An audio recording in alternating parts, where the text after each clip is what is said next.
So when did we finally get to Homo sapiens? And do we actually come from Neanderthals? Hold on, because we're about to answer any questions you might still have about how humans became humans.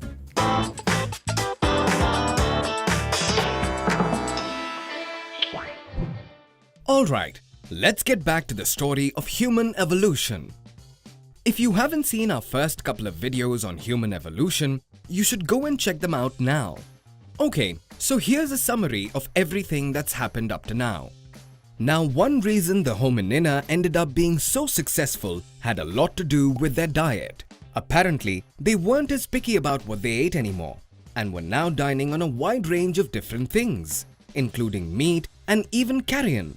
Then, 900,000 years ago, there he is, Homo sapien.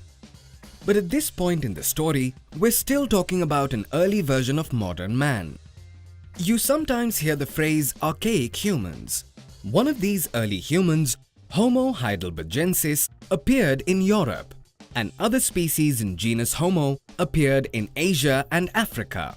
During the last ice age in Europe some 200,000 years ago is when Neanderthals entered the scene. Or if we want to sound real smart, Homo neanderthalensis. Neanderthals most probably evolved from Homo erectus or Homo heidelbergensis. Compared to Homo sapiens, they had thicker bones and a different head shape. Their brains could even be bigger than ours, between 1200 and 1750 centimeters cube. But Neanderthals died out about 30 million years ago. Now, the oldest fossils of modern humans that have been found are about 195,000 years old. And the oldest known examples of Homo sapiens in Europe are known as Cro-Magnon man, named for the place where European early modern humans were first found. What set these guys apart from their predecessors was a more slender build, a prominent chin, a different skull shape, and smaller teeth. And they were also the earliest humans to create works of art.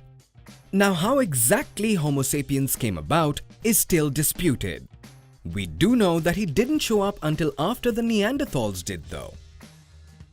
So just remember that we don't actually know where exactly modern man comes from. Today, it's assumed that the evolution of Homo sapiens started in Africa. There are two major hypotheses you should know about. 1. The out of Africa hypothesis, and 2. The multi-regional hypothesis. Number 1 supposes that modern humans have a single origin in Africa, and that they spread all over the world as Homo sapiens some 100,000 years ago. Hypothesis number 2 posits the parallel evolution of modern humans in different regions around the world, but all sharing Homo erectus as a common ancestor.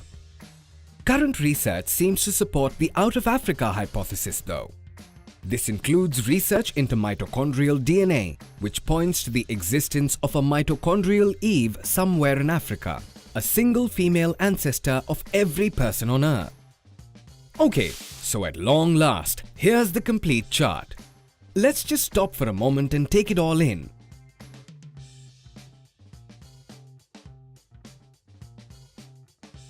The real breakthrough might have come when genus Homo developed a much less specialized diet. This allowed the immediate predecessors of Homo sapiens to emerge about 900,000 years ago. The earliest fossils of modern humans date back some 195,000 years. We don't know exactly where Homo sapiens came from, but one explanation is the out of Africa hypothesis, which sees Africa as the birthplace of Homo sapiens. There's also the multi-regional hypothesis, which assumes the parallel evolution of humans in different regions, with genetic mixing between them. Alright, that's about it for now. I mean, at least until someone finds some new fossils with more to tell us. Until then, we hope you're content with all the other awesome videos on our channel. So, see you soon in the next video!